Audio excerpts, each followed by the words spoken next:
In this video, we will explore the possible contenders for Islam Makhachev and also delve into a recent rumor that has been making its rounds on the internet. Rest assured, we will cover all the relevant information with confidence and clarity. So let's get started. Our first and best potential fight is Beneil Dariush. Beneil Dariush is a strong contender in the lightweight division, having secured 8 consecutive victories, including impressive wins against Mateusz Gamrot and Tony Ferguson.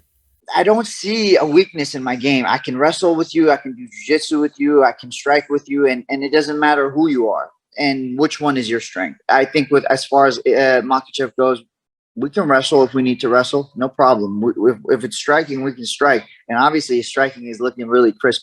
He looks like such a fun fight for me because in reality, I have to be disciplined, but there's going to be like moments of chaos. And I love that. And I love to see what's going to happen in those moments. So that's a fight I really want.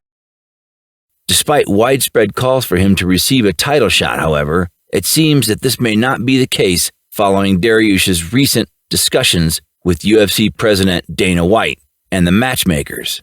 Nonetheless, Dariush remains confident in his abilities and is determined to continue making a mark in the sport. Now, on to that rumor I mentioned earlier. In a recent interview with Submission Radio, Dariush confidently stated that Makhachev's next title challenger is none other than Dustin Poirier, leaving no room for any missing information. He stated in the interview, "I brought it up and they mentioned pushing the fight back to June 10th, Dariush said. And I was like, what if he doesn't show up again?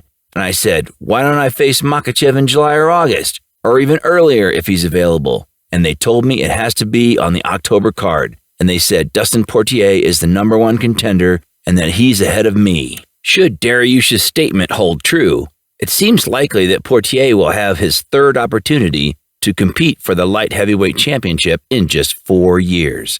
Poirier's most recent victory was over Michael Chandler at UFC 281 in November of last year, following his loss to Oliveira in the title fight at UFC 269. This news is sure to instill confidence in Poirier's fans and supporters.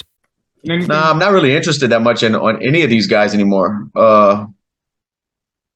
We'll see if the UFC calls me and they have a name that gets me excited, then I'll know it's the right thing. But otherwise, nothing's really jumping out to me, The right opportunity, a combination of both. Of course, I want to be the world champion, but if I'm not next in line for the belt, if there's a big fun fight, that gets me excited, I might do that. We'll see. Like I said, I don't know what that right move is, but I'm hoping when they start saying names and they start asking or telling me potential fights, that one of them gets me excited. Now, let's move on to the next pick that is likely to generate some controversy, even though it may be unlikely, and that is Khabib Nurmagomedov. This fight is guaranteed to be a crowd pleaser, and there's no doubt it would be a timeless classic. It would be a classic case of a master facing off against his students. In a video posted on YouTube, Islam gave his opinion on what could happen, and he humbly states his thoughts. Habib and you, very good friends, but also both very competitive. If you both did fight, what would be the outcome? This guy who showed me, all roads, how I have to training, how I have to live, what I have to do, and this guy more professional, This guy have very big experience in this sport. Even right now, when he retired, he in very good shape, but he now it's become big, but he's still in good shape. We complete many times. We did like more than 1,000 rounds in the gym. It's my hardest opponent, Always we have crazy rounds. Nobody can stop Khabib in the cage, Yeah. Even me. It is evident that Islam maintains a humble attitude, despite being a powerful force in the UFC. Although they hold each other in high regard, if they were to enter the octagon together, it would be strictly business. This assurance is a testament to their confidence in their abilities. A highly anticipated fight that is likely to attract a large audience is between Islam and Rafael Fiziev, both of whom have recently been successful in their fights. Although it's possible for the fight to happen, it would certainly be intriguing.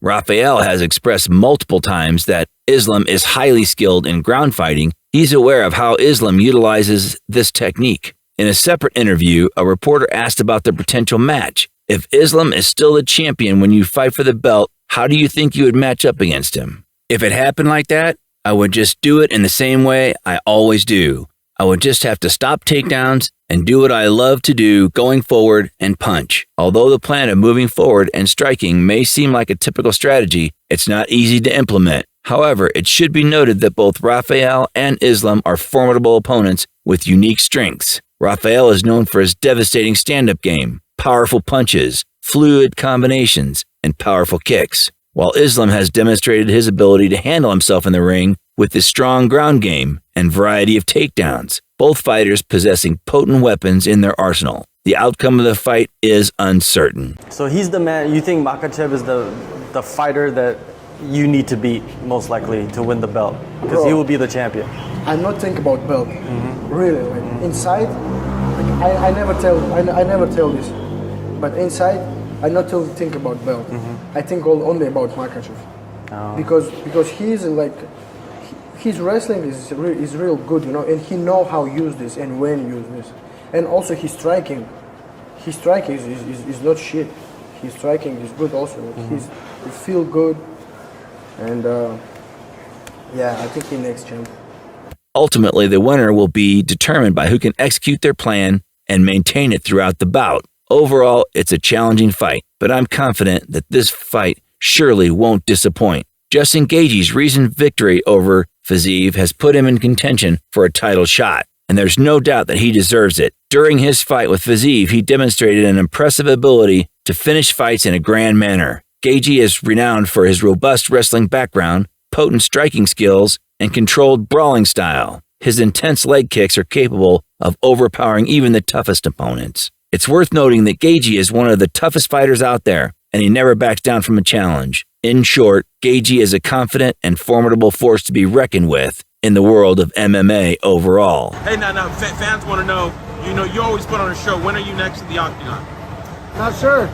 Fought 3 weeks ago, so kind of let things play out and wait till here. But versus who, though? Because there's talk that, Who knows? We'll see how the Dariush and Oliveira fight goes. If Oliveira wins, then who's fighting Makhachev? You want to fight Islam? Yeah, he's the champion. You guys got the same manager. Yep, so what? You can make that happen. UFC wants it.